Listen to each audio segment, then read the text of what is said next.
concentrated resin here. I'm gonna mix up 200 mLs. I've got 3 pieces here. This is the one I'm gonna start with, and then I got 2 additionals on the side. So I'm gonna first measure out 100 mLs of A resin, and then I will add the B, which is the hardener. So I like to just try to get down to ground level when I measure these out so I can see the meniscus as it's pouring. That way I don't over pour. When you over pour or don't quite get your proportions exactly 1-to-1, you can have variable results in your resins. One of them being a non-hardened kind of sticky surface.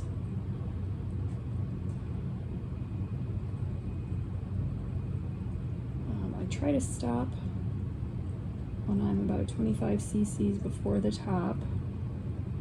Let it kind of settle in because it is thick and it can take a minute. And give it a few seconds.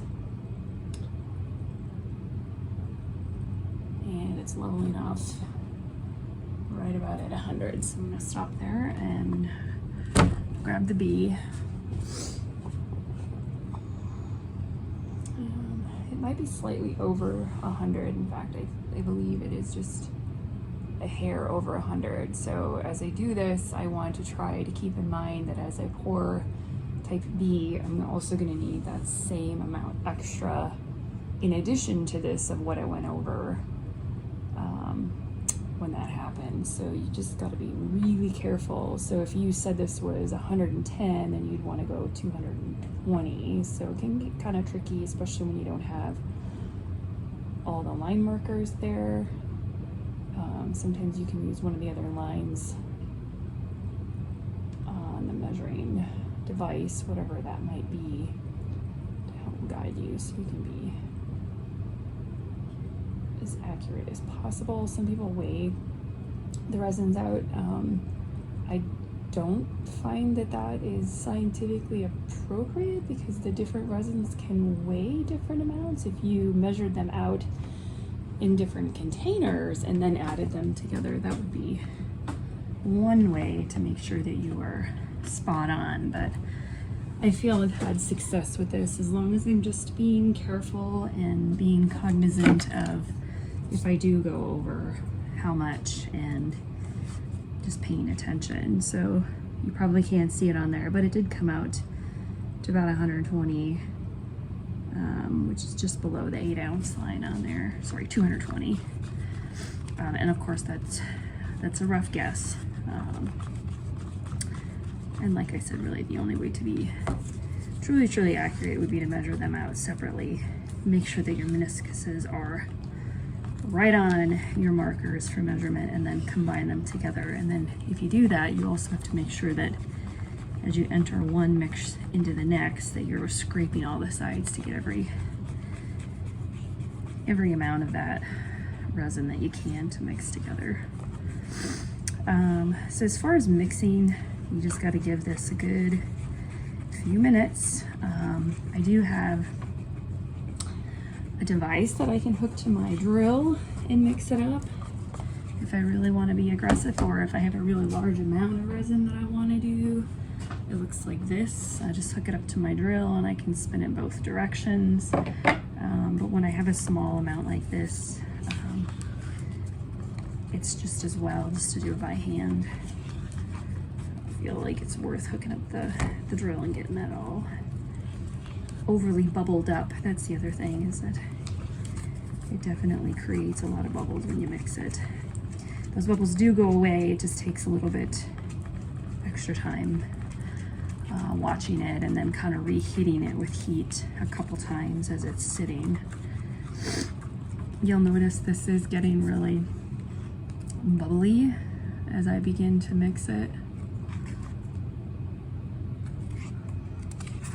And that's okay, that's all gonna go away. This is, once it sets, it's gonna get nice and crystal clear. Don't fret, don't worry about that. I found that once you get them applied, the resin applied, spread it out, let it sit, hit it with heat once, and I'll show you how I do that. It'll get the bulk of the bubbles, and then I usually let it sit for another 20-ish minutes or so, and then I'll hit it again to get any remaining bubbles. I don't want to keep too much heat constantly on a piece, or in any one particular spot. You want a nice glass-like finish without any irregulars. You got to be real careful that you don't overdo your heat. Some people will heat this up like on a hot plate and get a lot of the bubbles out. I find that this method works just fine for me, so that's not something I'm used to. If you want to go down that road, you'll probably have to ask somebody else who does it that way. So this clear coat resin is a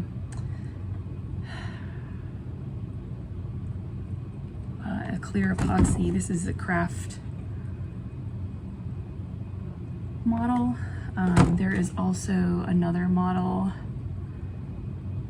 In fact,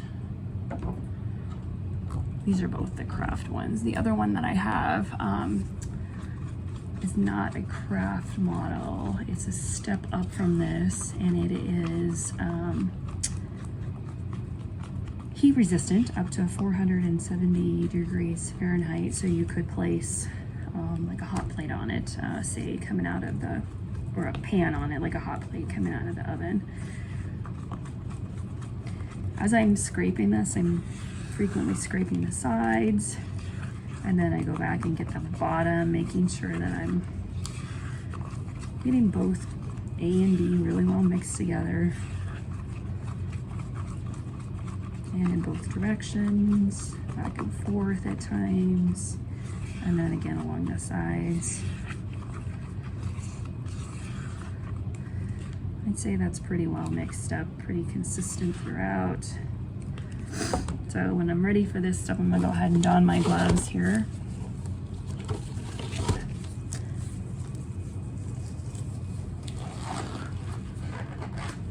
This is a very low volatile resin. I hardly notice any fumes off of this. As far as safety, you know, for most resins, it is advisable that you should make sure that you are wearing like an N95 or some sort of device to help prevent any volatile fumes. But the warning on this product is that exposure to alkali glycidyl ether, a chemical known by the state of California to cause cancer and reproductive harm. So for the purpose of this video and talking, I did not wear an N95, but giving these types of warnings, you definitely want to make sure that you are protecting yourself, especially if you're doing this on a frequent basis. Okay, so as far as my piece goes, I am not as much of a stickler with having my piece exactly leveled. Yeah, I like them leveled, but the biggest thing is I want to make sure that I don't have any debris hanging out on my piece, or that I've looked at it beforehand and make sure that there's no cat hair, dust, or extra particles. Sometimes when I'm wiping the resin on, I'll accidentally pick up something nearby, like a chipped piece of paint or something. So you just have to be careful when you're doing this. So just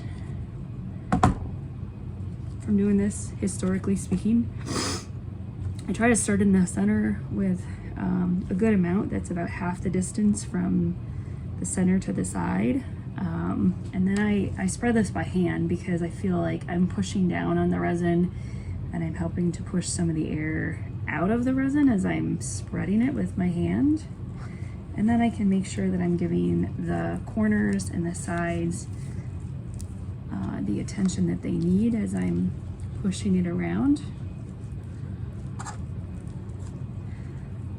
You might find 2 pairs of gloves is a thing that you might want to try if you don't have a really great set of thick protective gloves. These are really nice ones that I have right now, but I have used some in the past that I would say were pretty thin, questionable, and almost felt like the resin got through them. So I found out that I was sensitive, my skin was sensitive to just getting it on my skin. So you want to make sure that you're protecting your skin as well as your lungs. Okay, there's a lot of little bubbles in this, as you can see. As I let this sit and I hit it with heat, those are all gonna go away.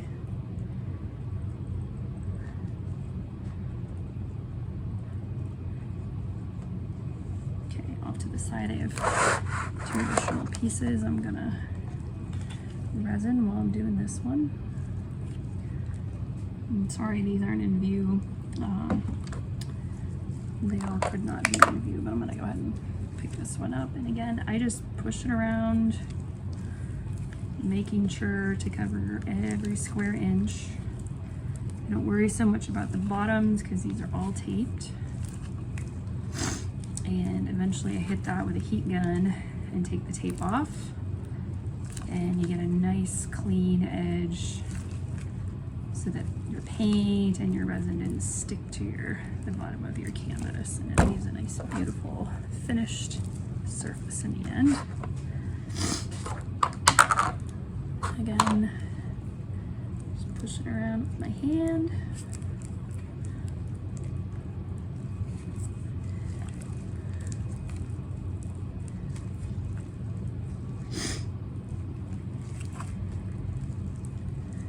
You gotta picked up a little paint there somewhere. I don't know where. Maybe it was off the corner or the bottom of this piece. But that happens every once in a while. You just gotta be paying really close attention when you're spreading your resin. This allows too for like any cracks or deficits that you might have in your paint to fill in those spaces. Picked up another little thing there.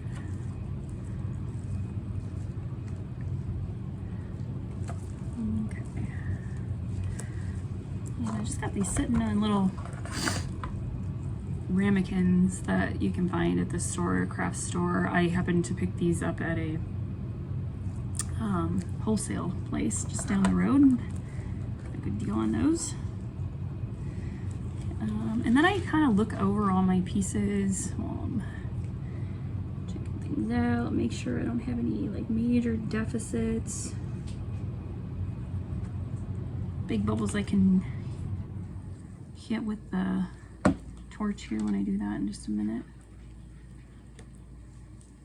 On these canvases pieces, I want to make sure as it goes over the edge, they got plenty there to drip. And now these canvases are smaller, so I don't have to worry as much about supporting like the center. But this one just so happens to have a piece of foam in there to kind of help hold up the center, which I already put in there because it had heavy paint on it, so it serves the same purpose. Just leave it in place for the resin so that it doesn't kind of concave into the piece, trying to hold up all this heavy product. Okay, so once I'm satisfied with the amount of resin and or kind of looking them over, I go ahead and take my gloves off and grab my torch.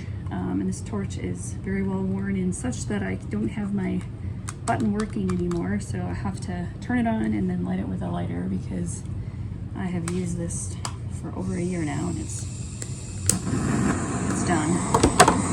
Okay, so I just call this like a gentle sweep across the surface just to help get rid of the bubbles. Okay.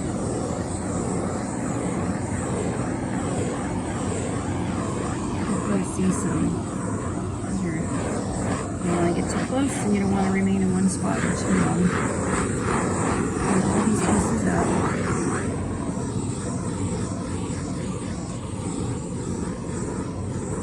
And that's it. I'm going to let it sit for a minute. And then as some more of that air you might see or find that it's trapped is going to work its way up, I can hit it again. That's it. Thank you all for joining me today. Here's just a couple images of the crystal clear glass finish on these resin pieces. If you like what you saw today and learned something, please like and subscribe for more. Thanks for joining me. Have a great day.